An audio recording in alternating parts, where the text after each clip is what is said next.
I, John O'Regan, the uncommon voice for the common man, coming to you today live from the deadbeat state of Ohio, where I have more than a few things to say about Hostess going into bankruptcy. That's right, in case you haven't heard today, Monday, and that the Hostess Bakery Company has indeed filed Chapter 11 bankruptcy.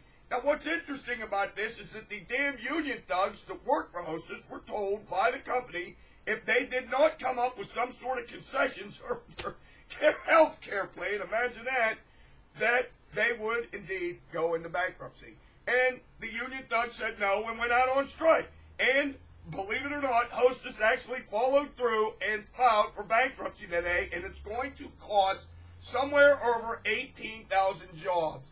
Not all of them are union jobs, but everybody suffers thanks to the union. Now, what I want to do is I want to explain to you about Hostess and their unions, and let's say General Motors and their unions, and what the difference is.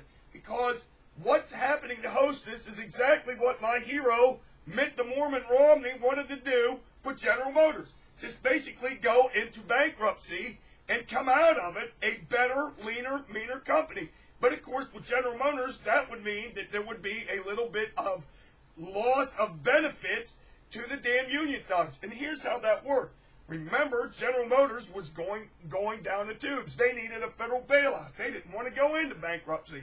So the big Indonesian chief himself got out the government checkbook and sent General Motors a whole bunch of our money.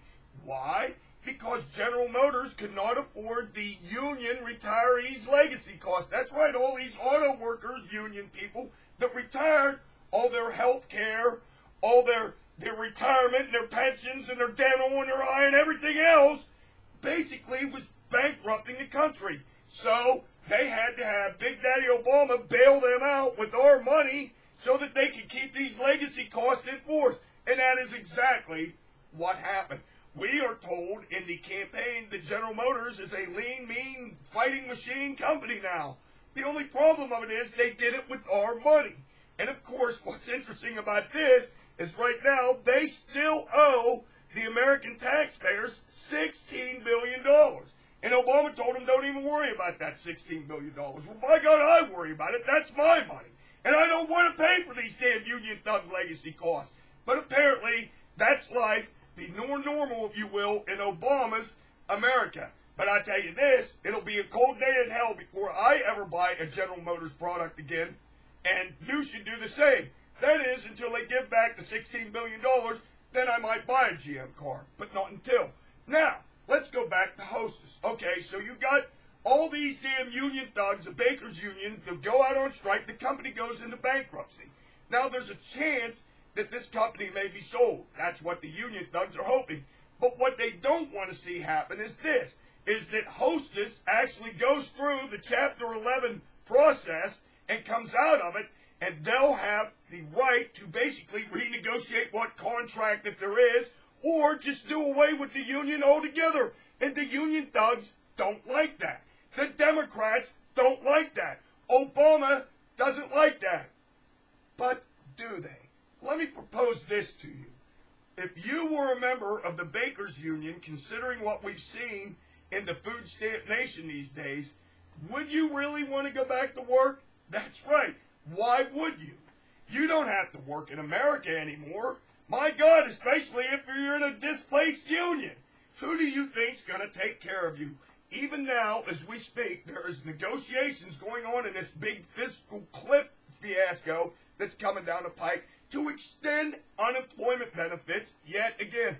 I heard somewhere around the tune of $400 billion is what we need to extend unemployment benefits for the umpteenth time. That's right. So if you're a member of this union, why would you want to work? If you're in a displaced union right now, Obama's going to take care of you. You aren't going to have to worry about a thing. Once you run out of unemployment benefits, you can just get welfare. You can just become another member of the deadbeat nation. So why work? Why not call the company's bluff on this? You're going to win out any way you look at it. Because if the company comes out and they have to keep you in there as an employee, even with all your union thug benefits, then you win.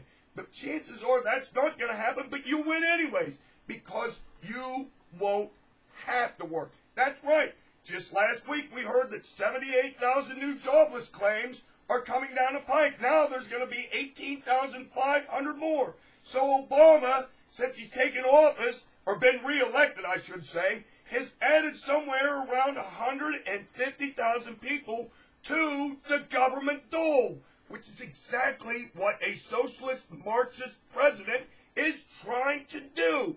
Rush Limbaugh's right when he calls Obama Santa Claus, because that is exactly what he is, and they have the statistics to back it up. He wants people unemployed. And now the union thugs at Hostess can join the ranks of the damn deadbeats that Obama is trying to create. But think about this too. Now that Hostess has gone under, there won't be any more fat-filled snack cakes and little kids' lunches. That's right. In fact, the war on childhood obesity is taking a turn for the better with Hostess going into bankruptcy. Now, all these fat-filled snack cakes and kids' lunches will be filled with food stamp paid for, illegal immigration immigrants picked, and big government-run grapes that are probably laced with E. coli virus because of the damn filthy Mexicans that were picking them. But that's life in the food stamp nation. You can take it to the bank. Until next time, this is your favorite conservative, Ronald Reagan, saying this to you right now. Think about this too. What is our lovely, charming, and way too jingoistic First Lady gonna do now that she can't go to a fair and get herself a chicken fried Twinkie? Until next time, I say this now. Over!